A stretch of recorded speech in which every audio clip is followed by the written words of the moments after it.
Good evening, friends. I am Dr. B.S. Mhadeshwar from Kankoli. Today I am going to talk on one interesting topic, an important topic rather.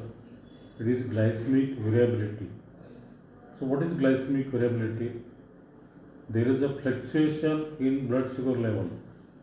It can be in a one day or in between 2 to 3 days, or it can be for long time also. Or this variability can be measured in different patients also. So why it is that much important? Because many times when we control blood sugar, we always measure HbA1c and average glucose. HbA1c can be same in two different types of patient, where in one patient there can be variability. That means there can be hyperglycemia and hypoglycemia in one patient. Another patient blood sugar is within normal limits, and in both these patients HbA1c can be normal. But the complications because of this variability for hyperglycemia and hypoglycemia, complications of diabetes are seen more. And when we see the HbA1c in both these patients, it is always same. So only by correcting blood sugar to see the normal level of HbA1c, we may not be able to prevent complications of diabetes. So why do we get this variability? There are different causes. Sometimes the instruments or devices which are utilized for the measuring blood glucose level, there can be some defect also.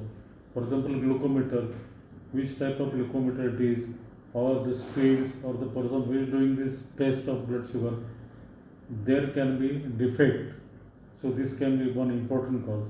Second thing, if the person is not taking proper diet, especially patients taking carbohydrate high glycemic index, then instead of giving proper treatment for diabetes, because of wrong eating habits and not utilizing the knowledge about the diet, there can be variability.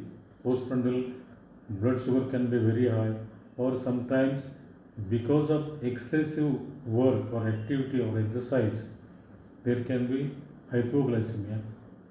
And the last one is sometimes because of proper treatment not given by treating doctor, because of poor knowledge about this disorder, there is a possibility that patient can get hypoglycemia or hyperglycemia. For example, the blood sugar after lunch is very high, so where to see before lunch or before dinner blood sugar level or before breakfast, and according to we should manage the medicine for the diabetes.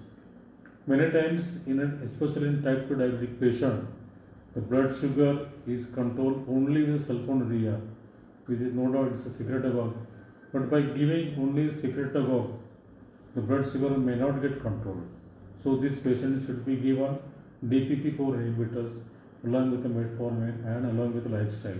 So this way we can control blood sugar and we can keep the blood sugar in a time in range level. For example, the blood sugar is more than 180 or less than 60, then this average of these two figures will be 180 plus 60 will be 240, so it can be 120. Similar patient where the blood sugar is 130 and 110, here again average glucose is 120 and HbA1c can be same.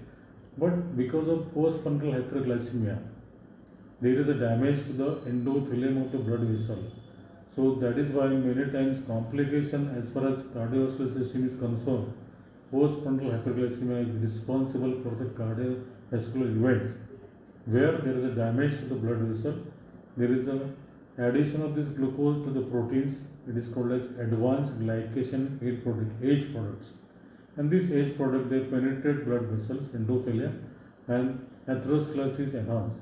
So ultimately hyperglycemia, where the blood sugar is more than 180, is responsible for the cardiovascular or cerebrovascular events. Similarly, hypoglycemia, when the blood sugar is less than 60, there is a damage to the endothelium, and because of hypoglycemia, there is always stress. And stress, there can be many other problems because of stress. There can be high BP, there can be palpitation also. So hypoglycemia is also equally responsible for the complications of diabetes. Thank you.